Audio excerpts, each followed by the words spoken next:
Mas. Ya, Assalamualaikum warahmatullahi wabarakatuh. Kami dari Waalaikumsalam. kami dari kelompok Waalaikumsalam. 6 akan presentasi makalah perilaku organisasi. Anggota kelompok kami terdiri dari saya sendiri, Muhammad Fatu Enu Rizky, Martinus Perdana Putra, Muslim Asidiki, Nana Rianti, Muhammad Reza, Diana, Hamdan Aji, Salma Salsabila, Mulyasha, Jeffrey Akbar Hani Mustariansyah, Safira Indah Pratiwi.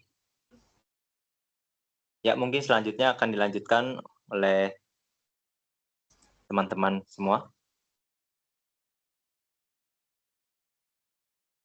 Untuk latar belakang. Baik, di sini saya Muslim Asidiki akan membacakan latar belakang. Dalam era globalisasi dan kemajuan teknologi informasi yang sangat pesat, organisasi dituntut untuk tidak hanya mengejar tujuan ekonomi, namun juga memperhatikan aspek sosial dan lingkungan dalam proses bisnisnya. Salah satu pendekatan yang menjawab tantangan tersebut adalah konsep triple bottom line atau TBL. TBL bukan hanya menjadi prinsip etika dalam bisnis, tetapi juga berkembang menjadi alat ukur kinerja organisasi komprehensif. Pendekatan ini tidak hanya fokus pada keuntungan semata, tetapi juga mempertimbangkan kontribusinya terhadap masyarakat dan berkelanjutan lingkungan. Next. Dalam praktiknya, penerapan TBL secara strategis dapat mendorong organisasi membangun hubungan jangka panjang dan stakeholder, meningkatkan loyalitas karyawan melalui kegiatan tanggung jawab sosial perusahaan atau CSR, serta memperkuat reputasi di mata publik. Perkuliahan perilaku organisasi pada pertemuan ke-9 hingga 14 memperlihatkan bahwa kinerja organisasi sangat dipengaruhi oleh faktor internal seperti motivasi karyawan, gaya kepemimpinan, serta pengambilan keputusan yang efektif. Dengan demikian, makalah ini akan memfokuskan pembahasan pada dampak penggunaan TBL dalam peningkatan kinerja organisasi, baik dari sisi teori, data, maupun studi kasus aktual.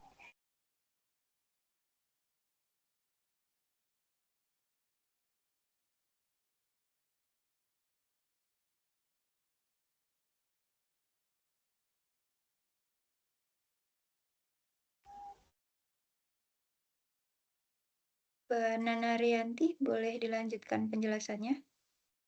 Ya, Kak. Maksud dan tujuan. Makalah ini disusun untuk memberikan pemahaman mendalam mengenai konsep triple bottom line serta bagaimana implementasinya mampu mendorong peningkatan kinerja organisasi dari berbagai dimensi. Tujuan pertama, mengidentifikasi keterkaitan antara dimensi people, planet, dan profit terhadap perilaku organisasi dan proses pengambilan keputusan. Tujuan kedua, menganalisis dampak penerapan TBL terhadap motivasi kerja, kepuasan karyawan, serta efisiensi kinerja organisasi. Tujuan ketiga, memberikan rekomendasi berbasis literatur dan praktik lapangan terkait implementasi TBL yang efektif di organisasi Indonesia. Selanjutnya akan saya lanjutkan, yaitu tentang manfaat makalah. Makalah ini diharapkan memberikan manfaat dalam dua dimensi, yaitu teoritis dan praktis. Lebih lanjut, bagi mahasiswa dan kalangan akademik, makalah ini juga dapat menjadi referensi dalam memahami bagaimana teori-teori perilaku organisasi seperti teori kepemimpinan, motivasi, dan pengambilan keputusan dapat diimplementasikan secara nyata melalui pendekatan TBL dalam kehidupan organisasi sehari-hari. Secara teoritis, makalah ini dapat memperluas wawasan akademik mengenai hubungan antara perilaku organisasi dan keberlanjutan melalui penerapan TBL. Dan secara praktis, makalah ini dapat menjadi sumber inspirasi bagi manajer dan pemangku kebijakan dalam membangun sistem pengelolaan organisasi berbasis TBL.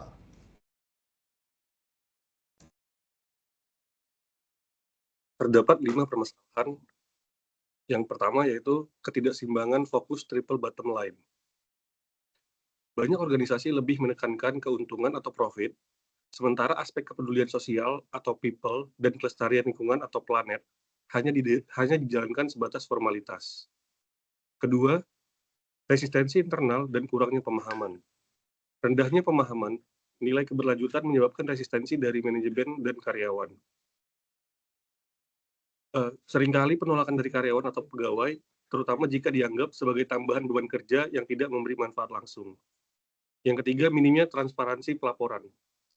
Banyak laporan keberlanjutan yang disusun hanya untuk pencitraan dan tidak memiliki standar pengukuran yang jelas, menimbulkan ketidakpercayaan dari publik.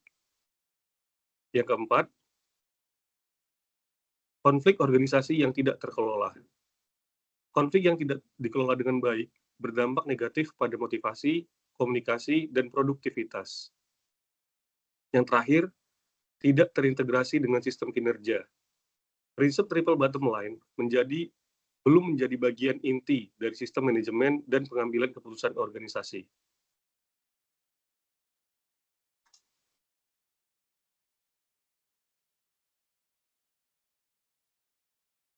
Kepada Kak Diana, boleh lanjut presentasi? Baik, Kak. Selanjutnya, belum ditampilin ya. Fakta dan data BSI Bank Syariah Indonesia. 1. Contoh konkret Bank Syariah Indonesia aktif melakukan pembiayaan ramah lingkungan seperti pembiayaan panel surya untuk rumah tangga dan perusahaan serta menyalurkan dana CSR ke berbagai program pemberdayaan ekonomi masyarakat. Sejalan dengan prinsip keberlanjutan dalam maqasid syariah dan nilai-nilai keberlanjutan dapat diadopsi oleh sebagian jenis organisasi BSI 2023.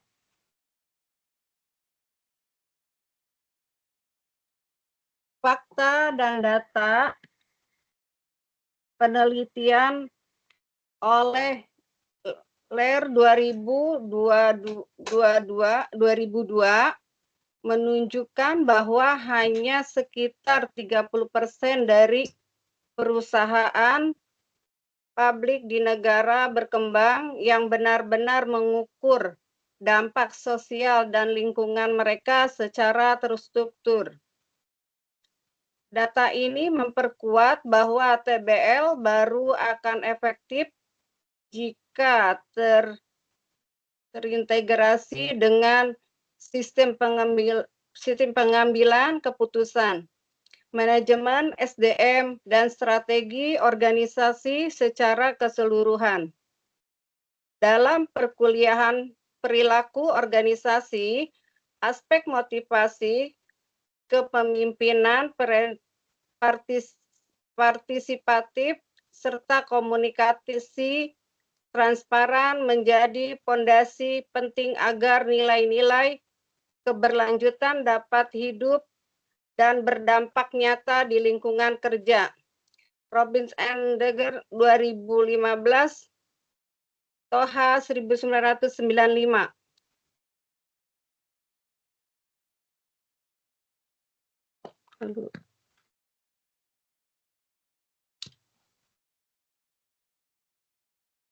Di-unmute dulu, Mbak. Selanjutnya ada teori, di sini menggunakan pendekatan triple bottom line atau TBL, diperkenalkan oleh John Elkington pada 1944, merupakan konsep evaluasi kinerja organisasi yang menyatukan 3 dimensi utama, yaitu profit, people, dan planet. Integrasi TBL dengan teori perilaku organisasi membentuk sinergi positif dalam membangun organisasi yang tidak hanya kompetitif, tapi juga adaptif dan bertanggung jawab secara sosial. Nah, di sini profit itu mencakup semua aspek keuangan perusahaan seperti pendapatan, laba bersih, dan pertumbuhan bisnis. TBL memastikan bahwa laba tersebut dihasilkan secara etis dan berkelanjutan. Kemudian dari sisi people, ini berkaitan dengan kesejahteraan sosial, kesejahteraan karyawan, hubungan dengan komunitas, dan dampak positif perusahaan pada masyarakat secara keseluruhan, mencakup kebijakan karyawan yang adil, program pelatihan dan pengembangan, serta keterlibatan dalam kegiatan sosial dan amal. Sementara dari sisi planet ini mencakup semua aspek dampak lingkungan dari operasi perusahaan seperti pengelolaan limbah, penggunaan sumber daya alam, dan upaya perlindungan lingkungan.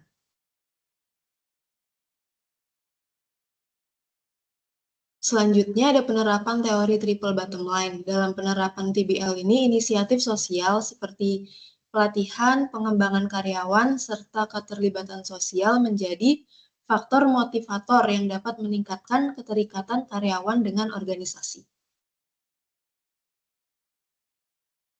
Kemudian menurut teori McClellan, TBL yang menekankan aspek people memungkinkan organisasi untuk membangun hubungan interpersonal yang kuat antar anggota tim, meningkatkan kerjasama, dan memperbaiki suasana kerja. Menurut Robbins and Judge tahun 2015, dilihat dari sisi budaya organisasi, ketika sebuah organisasi itu menginternalisasi prinsip-prinsip TBL ke dalam budaya kerjanya, maka seluruh proses bisnis akan diwarnai oleh kepedulian terhadap dampak sosial dan lingkungan. Karyawan akan lebih sadar terhadap tanggung jawab kolektif mereka sebagai bagian dari masyarakat dan ekosistem global. Nah, ini ada dampak konflik organisasi pada aspek TBL. Dalam kerangka TBL, konflik organisasi berdampak pada 3 aspek utama. Pengelolaan konflik yang tepat mendukung keseimbangan antara tanggung jawab sosial, lingkungan, dan ekonomi organisasi. Di aspek profit, konflik yang buruk menurunkan produktivitas dan efisiensi, namun jika diselesaikan secara strategis dapat memicu ide baru yang meningkatkan kinerja dan keuntungan. Konflik pada aspek people yang tidak dikelola menurunkan semangat kerja dan kesehatan mental karyawan, sedangkan jika dikelola dengan baik dapat memperkuat komunikasi dan kerja tim. Sedangkan di aspek planet, konflik antar departemen bisa menghambat implementasi kebijakan ramah lingkungan, namun juga bisa mendorong inovasi keberlanjutan jika dikelola secara kolaboratif.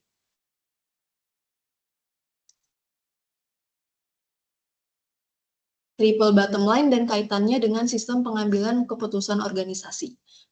Penerapan TBL berkaitan erat dengan sistem pengambilan keputusan organisasi. Keputusan tidak lagi hanya mempertimbangkan efisiensi atau return on investment sementara, tetapi juga mempertimbangkan dampak jangka panjang terhadap masyarakat dan lingkungan. Pendekatan ini disebut sebagai keputusan berbasis nilai, yang menempatkan etika sebagai bagian dari proses manajerial.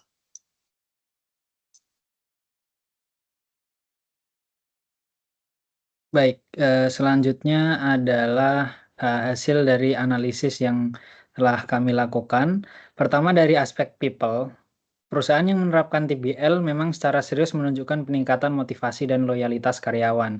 Contohnya tadi pada PT Unilever Indonesia menunjukkan bahwa keterlibatan dalam program CSR dan lingkungan kerja yang inklusif berdampak positif terhadap semangat kerja dan kepuasan karyawan dalam bekerja.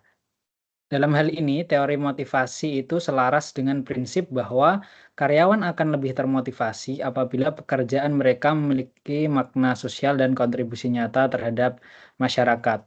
Selanjutnya dari aspek planet, upaya perusahaan dalam mengurangi dampak lingkungan juga menciptakan efisiensi biaya. Program pengolahan limbah, efisiensi energi, dan inovasi produk ramah lingkungan dapat menurunkan biaya operasional dalam jangka panjang. Misalnya, PT Unilever melaporkan bahwa penerapan sistem produksi berbasis keberlanjutan itu berhasil mengurangi konsumsi energi hingga 50%, yang berkontribusi terhadap peningkatan laba perusahaan karena adanya pengurangan biaya. Selain itu, perusahaan seperti Bank Syariah Indonesia juga menyalurkan pembiayaan hijau dan pembangunan kesadaran keberlanjutan dalam model bisnisnya. menunjukkan bahwa sektor jasa keuangan pun mampu mengintegrasikan TBL secara strategis.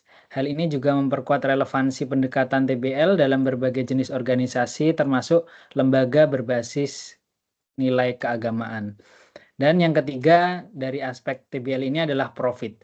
Perusahaan-perusahaan yang konsisten dalam menjalankan prinsip TBL cenderung memiliki reputasi yang lebih baik, tingkat kepercayaan publik yang tinggi, serta loyalitas pelanggan yang lebih kuat. Semua ini berdampak positif pada performa finansial jangka panjang. Kepercayaan pasar terhadap perusahaan yang bertanggung jawab secara sosial dan lingkungan menjadi modal reputasi yang sulit tergantikan. Ini sejalan dengan teori bahwa keberhasilan keuangan dalam jangka panjang sangat dipengaruhi oleh hubungan sosial yang sehat dan legitimasi publik. Namun demikian, walaupun keberhasilan ini terlihat, tetapi tetap ada tantangan-tantangan yang muncul. Salah satu tantangan utama adalah masih banyaknya perusahaan yang menjalankan TBL secara simbolik. Mereka menyusun laporan keberlanjutan hanya untuk memenuhi kewajiban hukum atau pencitraan, bukan sebagai komitmen nyata. Oleh karena itu, mungkin solusi yang ditawarkan adalah organisasi perlu menyelaraskan lagi TBL dengan sistem manajemen kinerja, menyusun KPI yang mencakup dimensi sosial dan lingkungan, serta melibatkan seluruh lapisan organisasi dalam implementasinya. Pentingnya pendidikan internal, pelatihan keberlanjutan, dan insentif berbasis nilai adalah langkah strategis yang dapat diambil. Selanjutnya akan disampaikan oleh rekan saya, Mbak Safira.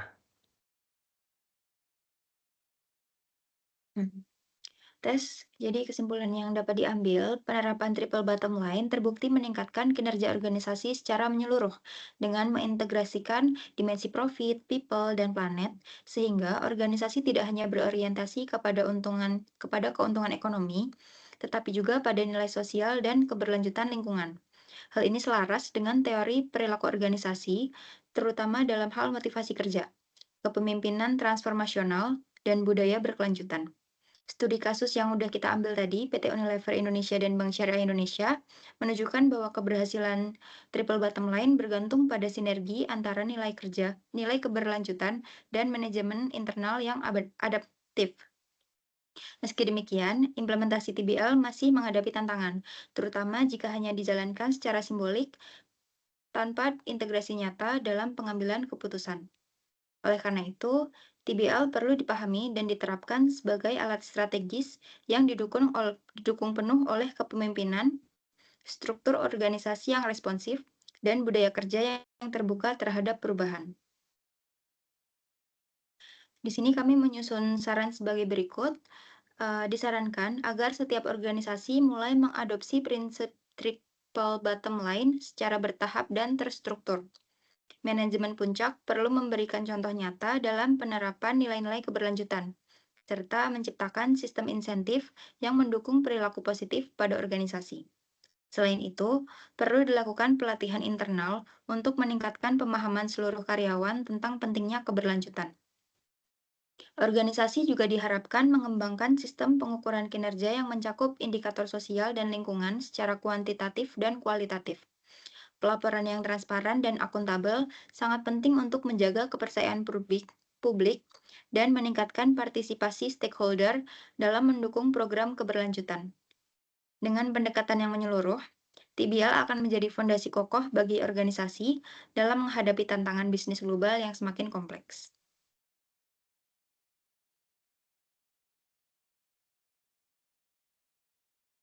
Baik, selanjutnya adalah daftar pustaka. Dalam makalah kali ini ada beberapa pustaka yang diambil, diantaranya adalah dari L. Kington dari tahun 1994, Cannibal with Forks, The Triple Bottom Line of 21st Century Business, Capstone Publishing. Lalu ada Herzberg, F. tahun 1959, Kreitner and Arnick EA 2013, lalu ada Luthen F di tahun 2011, McClellan DC tahun 1987 dengan buku atau makalah dari Human Motivation, Cambridge University Press, lalu ada Nur Fajri HL di tahun 2010, implementasi Triple Bottom Line dalam pengukuran kinerja perusahaan, jurnal ekonomi, dan manajemen. Next. Selanjutnya ada RARJ dari tahun 2002, kemudian ada Robin SP and Judge EA 2015, kemudian ada Savitz, Sleper TF and HAL TJ 2011, lalu ada Toha M di tahun 1995, perilaku organisasi, konsep dasar, dan aplikasinya. Oke, sudah selesai. Silakan saya kembalikan ke moderator. Ya, mungkin ini presentasi dari kelompok 6. Bila ada kesalahan dari perkataan, mohon maaf. Terima kasih. Wassalamualaikum warahmatullahi wabarakatuh. Waalaikumsalam. Terima kasih. Waalaikumsalam warahmatullahi Terima wabarakatuh. kasih, Terima kasih teman-teman. Assalamualaikum warahmatullahi wabarakatuh. Terima kasih.